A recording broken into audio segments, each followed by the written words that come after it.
A LIL Disciples Read Aloud by a Disciple-Making Mama. Seeds and Trees by Brandon Walden, illustrated by Kristen and Kevin Howdeshell. In the land of the king lived a special young prince who loved climbing trees and playing with friends. He lived in a castle overlooking the sea. He played in a field with his two kinds of trees. He carried a satchel slung low on his waist to contain all the seeds he might want to exchange. Each seed was a word that someone had spoken. Each seed was collected, a trinket, a token. It didn't quite matter from where it had come, a stranger, a friend, a whisper made up. He rose every morning to water the seeds from each of the words he'd already received. When someone spoke nicely, not anything mean, they'd hand him a seed whose true essence was green. But sometimes the seeds would come bringing pain, seeds of dark color whose trees produced shame. Several dark seeds grew quickly, then withered. Others remained to grow slowly unhindered. At the end of each day, he'd admire the seeds and go plant the new ones and play in his trees. The trunks and the branches of dark trees were laden with thistles and thorns, causing pain as he scaled them. Climbing these trunks and these branches was tricky. Each part of the tree that he grasped was quite prickly. Each time the prince climbed, he was bruised and was slit. Yet trees are for climbing, so through pain he'd persist. But each time he climbed up his trees clothed in green, he felt safe and healed, as those trees weren't mean. His green trees were strong and they welcomed his touch. Their branches grew fruit he could eat or could clutch. He could sit at the base or climb to the peak. He could rest in the branches or play hide and seek. As years passed, he noticed his green trees were weakening. The trunks at the base of the trees needed strengthening.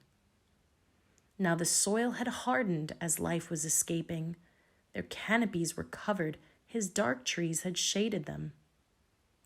He would plant his green seeds and dark seeds beside. Then they'd war with each other and try to survive. His green trees were strongest with plenty of light, but his dark trees grew stronger in the darkness of night.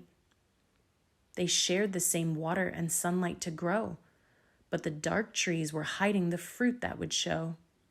The green trees caused life, joy, and peace to grow near, but the dark seeds killed soil and grew trees clothed in fear. The field the prince planted had started to show many trees of two kinds and the fruit that had grown. The fruit fell like seeds to the soil down below, filled with seeds to be gathered or given to sow. The young prince grew strong and became a young man. He continued to plant the seeds placed in his hand. He invited some friends to come play in his trees, but some liked to play in his trees from dark seeds. He had one special friend who always spoke true. Her words filled with grace, as good friends always do.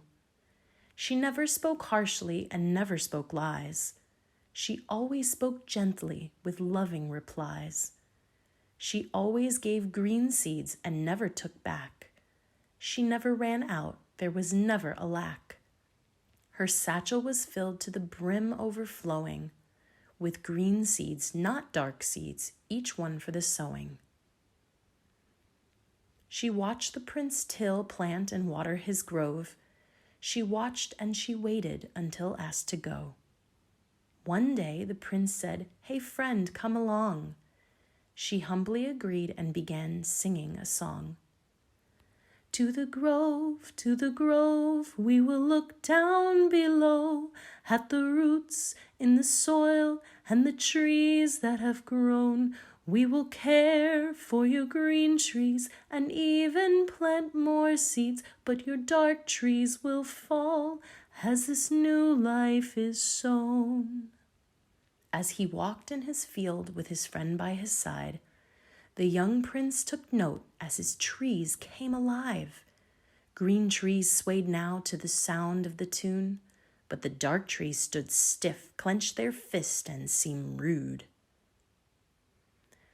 After long years of planting and watering seeds, they'd grown into mighty and powerful trees. The prince reminisced as he entered the grove. He thought back to each tree and the seed that was sown. He admired the beauty the green seeds created, but noticed at the roots they were sadly ill-fated. His friend came prepared and brought tools along. The prince hadn't noticed, but his friend was quite strong. The tools that she carried were weathered and humble, a pickaxe, a saw, and an old rusty shovel. The friend asked the prince to please pick out a tree, one causing pain that he'd rather not see. The prince pointed up to one skinny dark mass. His friend said, "Watch this!" Then she took out her axe. With one mighty swing, the tree fell to the ground. Then his friend dug her shovel deeply down. The root had to die and be plucked from the dirt. Then a green seed was planted and covered with earth. The prince then exclaimed, "Can you cut down more trees?" His friend said, "Oh yes, and I've plenty of seeds." Many dark roots had tunneled so deep that it took them a while to dig underneath. Dark roots wrapped close round the green everywhere, so the friend showed the prince how to tend them with care. Her tools came in handy, the axe, saw, and shovel, and others the friend had brought here to the struggle.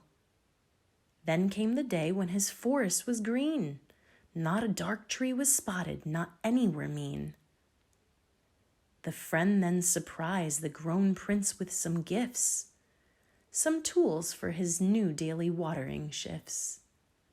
She instructed the prince not to plant the dark seeds, but to go to the cliff to cast them out to sea.